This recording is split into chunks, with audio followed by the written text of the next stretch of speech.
นี่เห็นหมามีหรือยังหมามีมาแล้วเนี่ยไม่ไปทักหมามีหรอไม่ไปกอดหมามีหรอ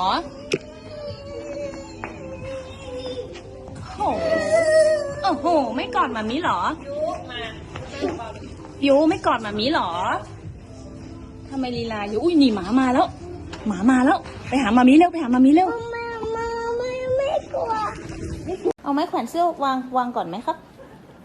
ตั้งใจไปส่งน้าพลอยหน่อยมะน้าพลอยจะไปละวางพี่พายุวางก่อนแล้วไปส่งน้าพลอยก่อนพี่พายุมาวางก่อนมาส่งน้าพลอยก่อนเร็วพี่สายเปิดประตูให้น้าพลอยหน่อยครับไม่ใช่ครับนั่นล็อกไม่ใช่ครับอ๋อโอเคได้ละบายบายพี่สายไม่ต้องแล้วส่งน้าพลอยส่งเข้าลิฟต์ก่อนใช่ไหมครับน้าพลอยไปแล้วนะพี่พายุไม่มาส่งน้าพลอยหรอบายบายนะไปส่งน้าพลอยมาส่งน้าพลอยมาจูงส่งน้าพลอยยังไงกดลิฟต์ให้น้าพลอยกดลิฟต์ให้น้าพลอยยังไงครับโอ้ถึงไหมลูกโอเคบายบายกลับเข้าห้องไปหาหมามีป่ะบายบายครับเดี๋ยวเจอกันนะบายบายพี่สายบายยี่พาบายบาย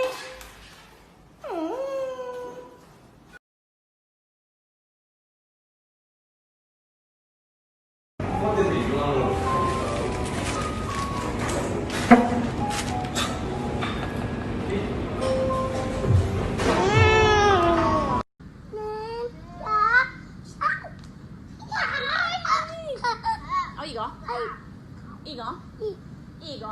เอายัง